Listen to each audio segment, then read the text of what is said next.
Everybody, we're just waiting for Chris to. Here he is. Okay, guys. So we're fine. We're continuing the theme. Obviously, we had TPM. Obviously, world-leading authorities there in terms of the use of TPM, and Chris knows all about TPM as well. But he certainly do. An allied activity all around Lean Sigma. Chris, I've worked with Chris a long time. And he's got tremendous experience in our industry all over the world, really, both in terms of productivity improvement, asset improvement, and also in safety improvement as well. So he's got a lot, and the two things go together anyway. So tremendous background and experience in our industry. And I think you'll find this a very, very good presentation, particularly with a lot of good case studies as well. That really make you think. So I'll get off and let Chris do his presentation. All the best, Chris. So you're okay to present from here, yep? Yes, thank you very much. Thanks for that, Felix. So in the next 20 minutes, my plan really is to share with you some of our more recent experiences, some of where we think Lean and Six Sigma, where we think it's best positioned now. So I'll share my screen.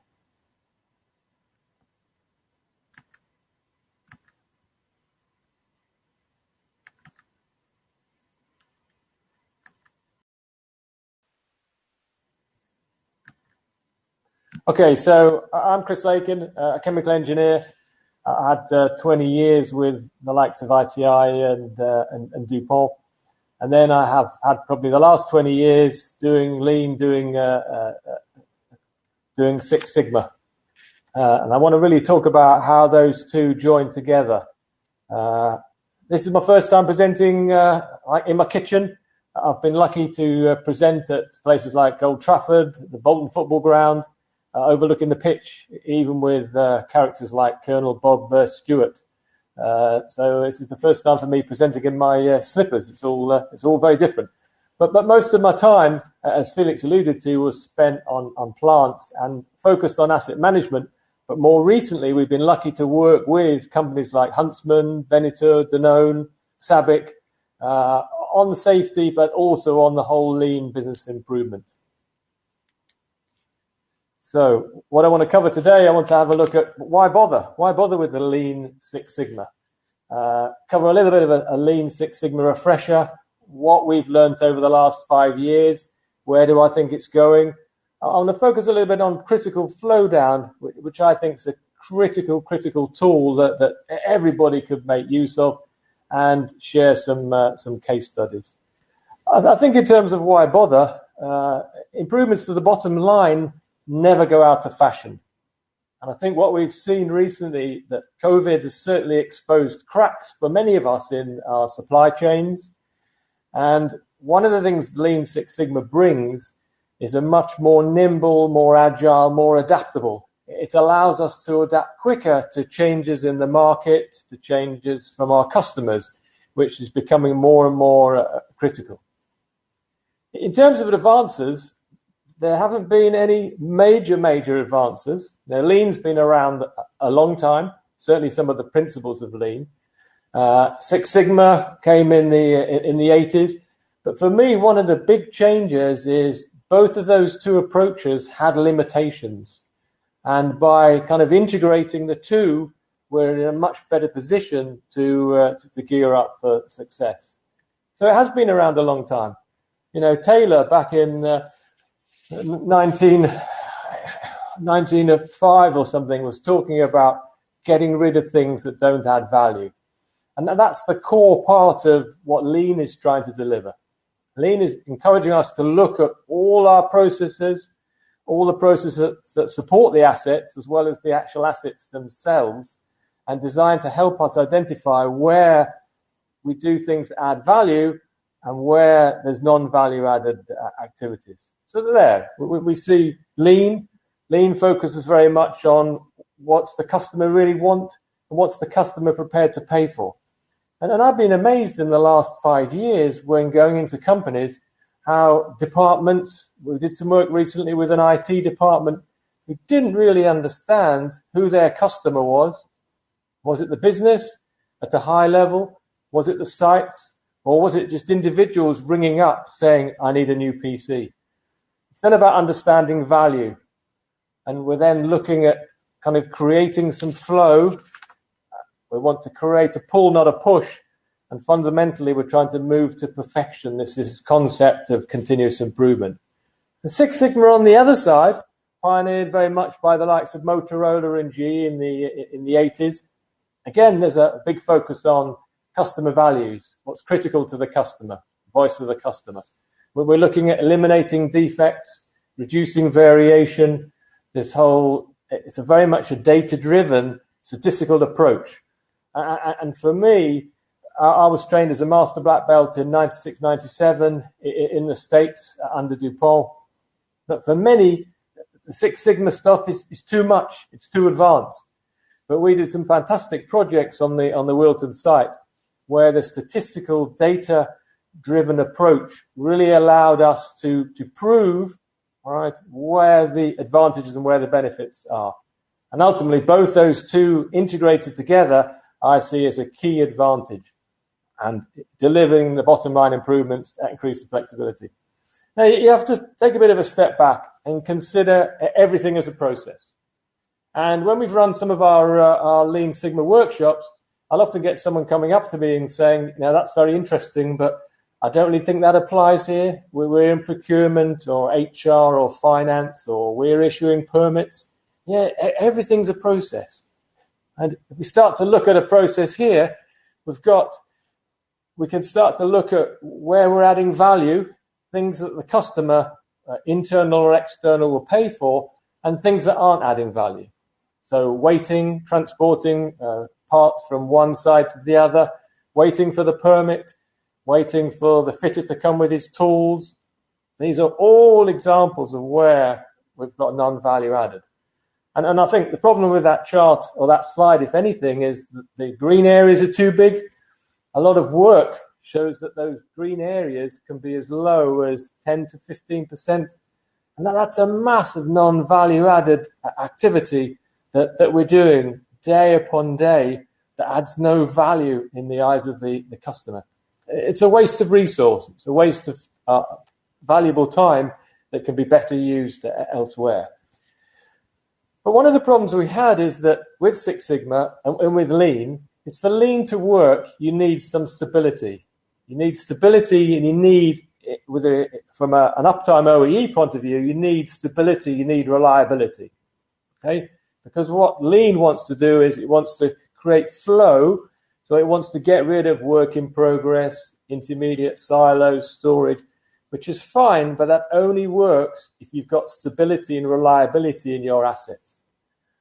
And Six Sigma was designed to reduce variation. And we've had good examples before the two have become integrated, where we've had some great Six Sigma projects on non-value added.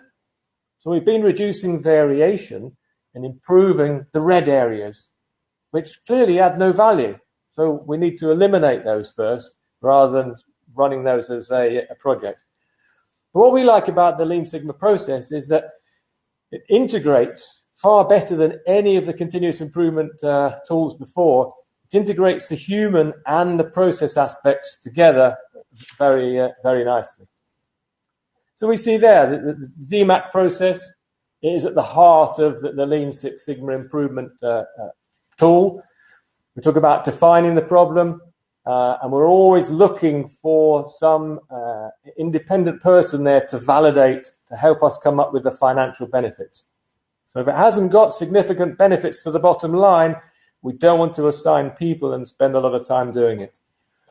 And then about quantifying it, getting into the root causes, and on complex problems, that's where the Six Sigma statistical stuff is a fantastic tool, through solutions and through sustain.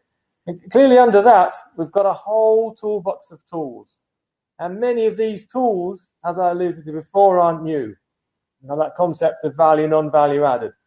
Some of the fishbone diagrams, process mapping, some of that stuff's been around a long time. What Lean Six Sigma starts to do is how it integrates together and helps us to apply the right tool at the right time. So what about some of our experiences? Where do we think we need to be positioning ourselves if you're going to get the system to work?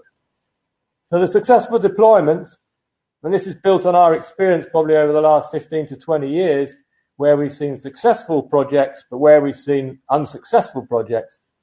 It's about the right timing, about using the right people, right projects, and it's also about a high level of alignment. And I'll talk about these in a little bit more detail.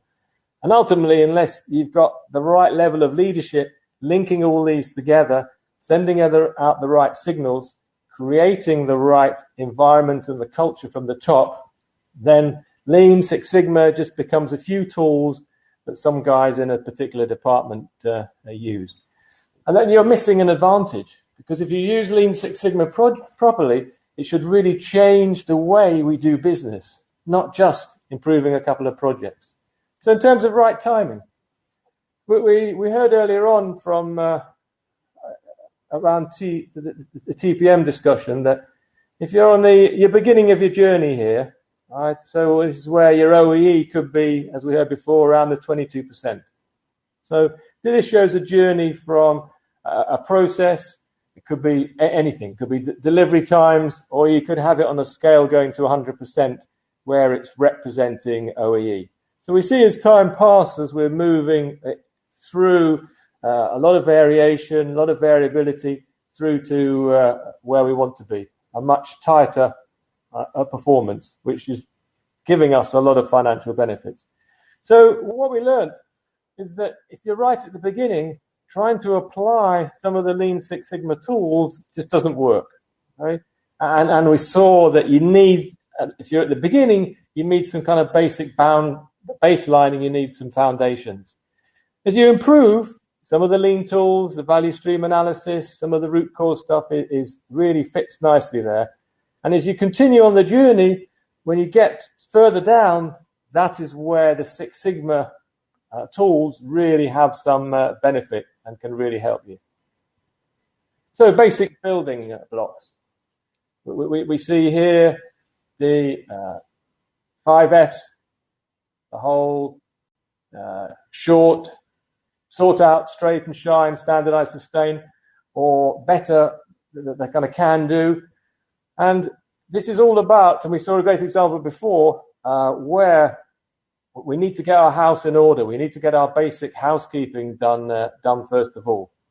Now, the trouble is, we did some analysis recently, and most of us, when we say we've done 5S or we've done the can do, are only at 3S. This is some data from one of the automotive industries. And that's probably because there's some confusion around step number 4, which was translated as standardized or discipline. And the key there really is we need to be delivering this standard, where it says there, it's what we tend to call operational discipline. Everybody's doing it right every single time. And that's the key there. And most of us do the cleanup. We can do shadow boards. We start to improve the housekeeping, but we're not into a position where operational discipline is at a very high level with everybody doing it right. And you see that when you go out in the plants, you see people not complying. So therefore, if you're going to do a lot of work under Lean Six Sigma, creating standard operating procedures and things like this, you know that they're not going to be followed as they should be. So focusing on the operational discipline is really key. And finally, there's lots of areas where we haven't taken it to the next level. It's not sustained. It's not ongoing. And a good example of that would be recently my daughter was in hospital, and we had 3 people who came one after another with very similar paperwork, virtually exactly the same. And the third guy, he apologized. He said, "I'm really sorry. You guys have already had to fill this in twice." And I just said to him, "Have you done any of the lean stuff?" He said, "Yes, we did lean 5 years ago." But that's not where lean isn't a project that you finish. If you get to the bottom, lean is where we should be doing this continuous, ongoing, trying to deliver the sustainable improvement. Right projects. Right projects is absolutely key for us. So we often tend to find that we're focusing on many projects, and we tend not to, we start a project, we get stuck with that, we move on to the next one, and we don't tend to deliver. And what we've seen in the last few years is really understanding what the big opportunities are and focusing on those to deliver them is where we should be. So we use a tool called critical flow down, and we talk about starting at the top, looking at what's critical to the customer, critical to the business, and then understanding everything that links into that. So that could be variable cost at the top. So we want to put every single variable cost that goes into that. And at every level, we want to be asking, what's our current performance? What's the benchmark, the best ever, and establishing an opportunity. So we can't do everything. So this is a tool to help us identify, are we focused on the right thing? And it amazes me with some of the big companies, when we convince them to do this, you find out there's a leg somewhere where there's a £70 million opportunity, but nobody's working on it. Right? So this allows us to dig down, each time ask the question, what's the opportunity in terms of cash to the bottom line? If it's not significant, let's leave that. We'll come back to that later. And let's dig down, keep digging down till we can come down to some projects that all link up. And that's a fantastic way, that flow down and making sure all our projects are linked to what's critical to the customer, critical to the business, but to make sure we're working on the big projects. And some of you will start thinking that's complex. You start doing things like variable cost on some of the big plants on a refinery. That's going to be lots and lots of bits of paper. But when we've done it, we often find that people have missed a couple of the big ones. No one's working on them. Another area is the right people. For us, using your best people, and if anything, using the Six Sigma tools and methodology as a way of giving them that these should be your future leaders. You know, if you can instill in these guys high leadership capabilities and qualities, they're fantastic for the next stage. Organizational alignment. What we mean by that, it's best summed up by a guy called Lou Gerstner, who turned IBM around. You know, he said people do what you measure, value, pay for, promote for, and recognize. So for us, therefore, if you're trying to drive this continuous improvement through your organization, then you need to make sure that the recognition schemes, who gets promoted, these are the people that are showing the values that you're trying to create. So in many cases, we call this the kind of organizational alignment, encouraging the right behaviors. That's going to force us to rethink what we look for when we promote, and what we recognize and what we pay for. We want to perhaps think more about teams and individuals, because that's so key. And as I said, none of this happens without the leadership, because it's the leadership that creates that organizational alignment. And visiting the sites can tell you immediately where we are on that organizational alignment. If finally, just share a couple of examples. This is a process design package, producing a process design package, which was interesting to me because I'd been involved in that probably 30 years earlier. And I was amazed, though some of it had gone a little bit more electronic, ultimately the process had huge amounts of non-value added. So we did the value stream mapping. And I was amazed how many opportunities, whole sets of drawings that people are producing that really the customer, who would never ask as much as we should, didn't value, didn't need. So drawings were being produced, whole drawings, when all the client, all the engineering contractor wanted to know was how much pipe work and what sizes do we need. So I was amazed on an established process how much opportunity and learning came. This was the headquarters of a big company in the Tees area. So we started really with the IT, procurement, travel, business development. And again, once you start to map the processes, I was amazed how much non-value added activities were being undertaken. And for example, the procurement spent most of their time chasing up deliveries and requisitions and had things arrived. So they weren't in a position to start procuring and to start to look at how can we make a big saving to the organization. And the final one for me is a film production line we worked on. This is at the very advanced level. This is probably one of the best examples I've seen of the Six Sigma. The Six Sigma tools, blowing these bubbles used to burst from time to time, and it was all down to experience. It was seen as a very black art, seen as a little bit of magic. Nobody really knew. We were told that the tools would never allow us to deliver some kind of statistical analysis. But it did. And then there we see the significant improvements in terms of these are the number of bursts per day.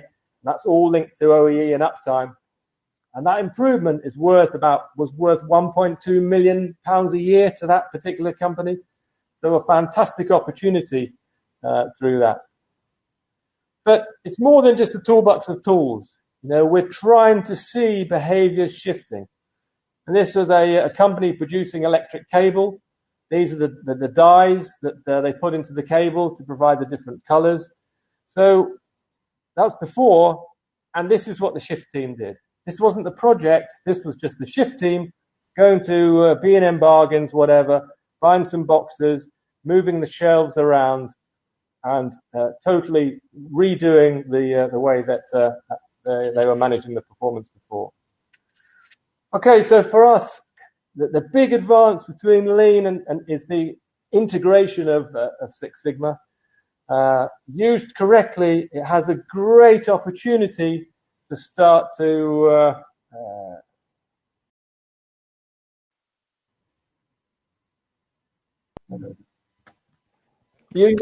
used properly, it has a fantastic opportunity to totally change the way that we work on our plants. So if you've got any more questions on any of the examples, please give me a shout. Yeah, so Chris is around, and I would say the same for all the speakers, or put them on the Q&A bit, please. But he's there. Okay, thank you very much, Chris. Again, I think it was quite complimentary to the previous one and gives us a lot of tools. We're now going into an area which is important around really end-of-life decommissioning. And we're very pleased to have Matthew Waller from RVA. So if you could go over to his session, we'll start in a couple of minutes. Thank you very much.